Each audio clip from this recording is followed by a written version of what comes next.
மருமகளே கொஞ்சம் நில்லு. நீ உங்க வீட்டுல எப்படி இருந்தே எப்படி வாழ்ந்தே அது எங்களுக்கு தெரியாது.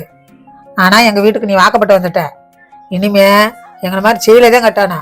இந்த அடுத்த வீட்டுல மாதிரி எனக்கு இந்த சுடிதார போடுறி நைட்டிய போடுற பேச்சு இருக்கக்கூடாது. புரிஞ்சுச்சா? சரிங்க.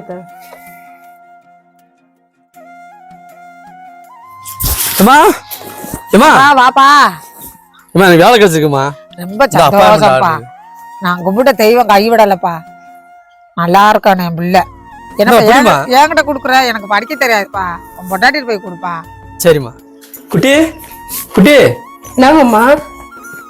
நிறைய வேலை கிடைச்சுப்பா. நீங்க அம்மாட்ட பேசிட்டு தான் நான் கேட்டேங்க. ரொம்ப சந்தோஷமா இருக்குங்க. முதல்ல பிடிப்பா குட்டி. நீ வந்த பின்னாடி எனக்கு எல்லாமே நல்லாவே நடக்குது. அப்படியெல்லாம் ஒண்ணும் இல்லைங்க. நீங்க படிச்ச படிப்புக்கு உங்க திறமைக்கு வேலை கிடைச்சிருக்கு. இதுல நான் என்னங்க பண்ணேன்? ஆனா நான் வந்ததுக்கு அப்புறம் உங்களுக்கு நல்லது நடந்துச்சுன்னு சொன்னீங்க பாத்தீங்களா? அது சொன்னது பொய்யா இருந்தாலும் கேட்கறதுக்கு ரொம்ப சந்தோஷமா இருந்துச்சுங்க. ஏன் குட்டி இப்படி சொல்ற? ஏன்னா நமக்கு கல்யாணம் ஆகிற முன்னால வரைக்குங்க எங்க சொந்தக்காரங்களே என்னை ரொம்ப கஷ்டப்படுத்துற மாதிரி பேசினாங்கங்க. எதுக்குன்னா இவளெல்லாம் நிறைய பேர் வந்து பொண்ணு வைக்கிறாங்க, பார்த்துட்டு இவளை பிடிக்கலன்னு சொல்லிட்டு போயிடுறாங்க. இவளுக்கெல்லாம் எங்க கல்யாணம் ஆக போகுது, இவ காலமுறம் கல்யாணம் ஆகாம இப்படியே உட்காந்துட்டு இருக்க வேண்டியது அப்படின்னு சொல்லிட்டு என் காது படவே நிறைய பேர் பேசியிருக்காங்க. அது மாதிரி நம்ம வந்து ராசி இல்லாத பிள்ளை போல அதான் இப்படி எல்லாம் நடக்குதுன்னு சொல்லி நானே ரொம்ப கஷ்டப்பட்டு இருக்கேங்க. ஆனா இப்ப வந்து நீங்க இந்த மாதிரி வார்த்தையை சொன்னோன்னே எனக்கு ரொம்ப சந்தோஷமா இருந்துச்சுங்க. இந்த ஊர்ல 1000 பேர் 1000 விதமா தான் பேசுவாங்க. நீ அதெல்லாம் காதுல வாங்கிக்கிறாதா. இந்த உலகம் வந்து வாழ்ந்தால் ஏசும் தாழ்ந்தால் ஏசும். நீ அது எப்பயுமே மனசு ஏத்துக்கிறாத.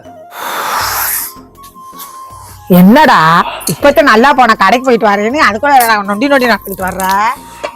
ஒண்ணு இல்ல கடை வேட்டி சட்டையெல்லாம் ரத்தமா இருக்கே. பிள்ளைக்கு பாரு இப்படி ரத்தம் வந்துருக்குது. வேற என்கிட்ட அடி படிச்சாப்பா? மண்டல இது அடி எப்படிடா வந்தா? ஏமா நான் மெதுவாத்தாமா கடைக்கு போயிட்டு வண்டியில வந்தேன். நாய் குறுக்க வந்துருச்சுமா. பாத்து வரதுல மண்டல என்கிட்ட அடி பட்டுட்டாடா. இல்லம்மா மண்டல ஒண்ணு இல்லம்மா. ரொம்ப காயமா? இல்ல பேர ஒண்ணு இல்ல. சும்மா நீ மொத அங்கிட்டு போ.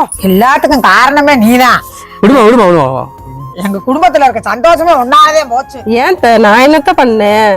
நீ என்ன நேரம் இந்த வீட்டுல காலடி எடுத்து வச்சையோ இந்த குடும்பத்துல இருக்க நிம்மதியே போச்சு. காலையில ஓ மூஞ்சில முடிச்சுட்டு போனேன். என்ன நிலைமையில உட்காந்துருக்கான்னு வர இன்னும் என்ன ஆனா செய்ய காத்திருக்கியோ? கொஞ்சம் பேச்ச நிப்பாட்டியா? நானும் பாத்துட்டே இருக்கு. ஏதாவது நல்லா நடந்துச்சுன்னா நீ சாமி கும்பிட்டதா நடந்துச்சுன்ற. ஏதாவது சின்ன தவறு வந்துச்சுன்னா அவளை போட்டு கடிச்சு கொட்டு அவன் மேல பழிய போட்டுக்கிட்டு இருக்கா. ஏமா இங்க வருமா?